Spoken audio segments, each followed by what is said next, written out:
These are the Sudeten Mountains on the Polish-Czech border. During World War II, this beautiful valley was home to some of the finest scientific minds of the Third Reich. It was here that the Nazis built one of their underground research facilities, the Wenceslas mine.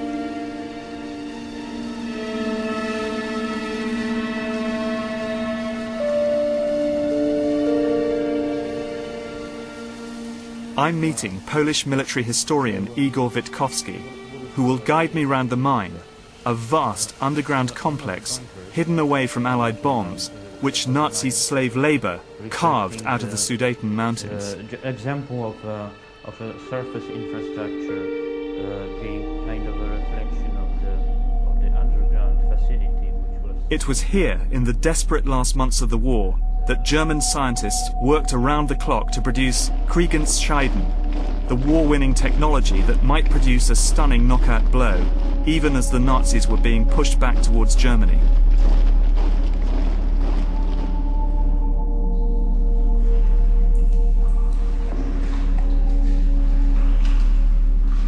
As Igor guided me through the flooded tunnels, the air became heavy and difficult to breathe. So in effect, we've come hundreds of meters through this complex, and we're now deep into the mountain. Not hundreds of meters, but several kilometers, in fact. This is several kilometers into the mountain.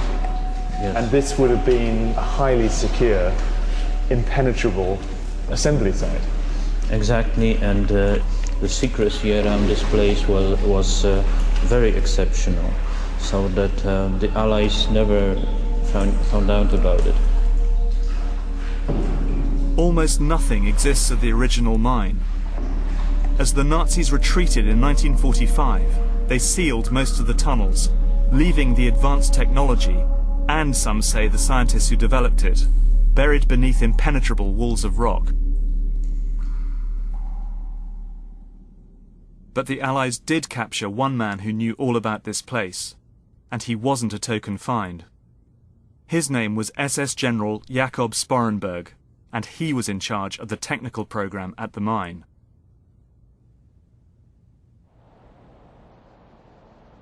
What he revealed astonished his interrogators.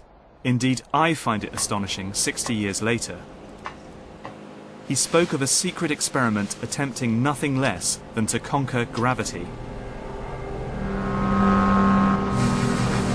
He described a bell-shaped device that needed enormous amounts of electrical power. It was made of a hard, heavy metal and filled with a mercury-like substance that was violet in colour and glowed when under test.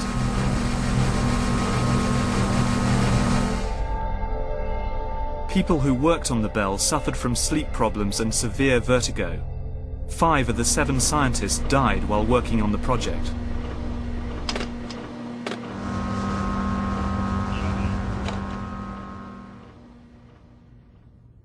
In a memo to Hitler, the scientists wrote, "It is in our opinion that the scientific results ascertained from our experiments with the bell are truly decisive for the war."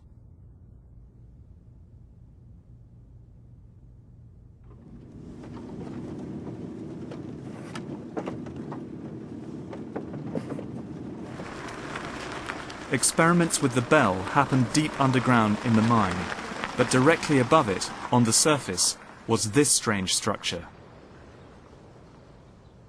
Called the flytrap, it first showed up on an Allied aerial reconnaissance photo in 1944.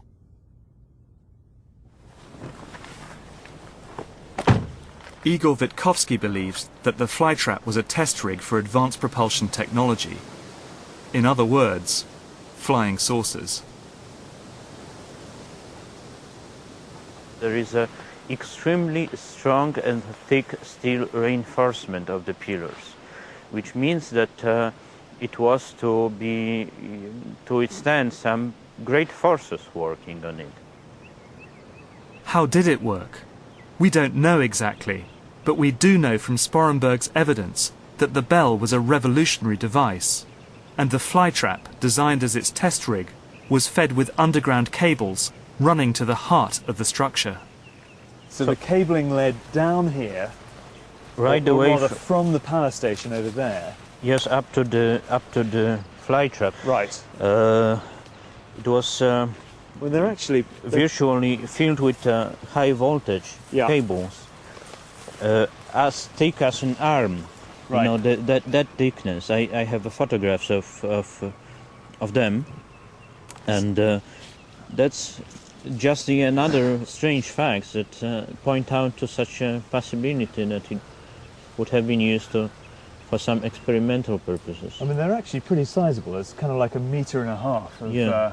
of concrete-lined ducting down here. Yes, exactly. Pretty solid.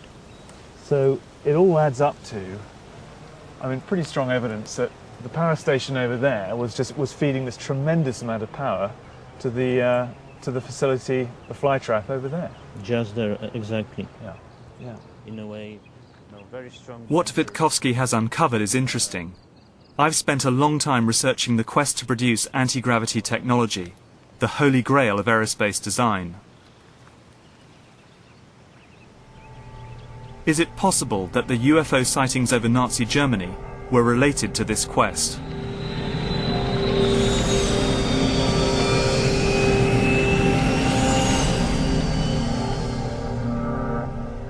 There is a sense here that the Germans were engaged in very highly classified work, and that possibly they were engaged in anti-gravity type programs. What I do know is that many of these bizarre projects like the Bell did not remain in German hands.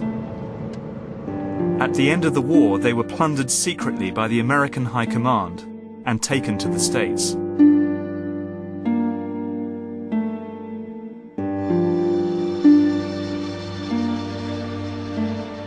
The speculation about Foo Fighters was about to be overshadowed by one of the most sensational UFO sightings of all, the 1947 incident at Roswell in New Mexico. That's where I'm heading next.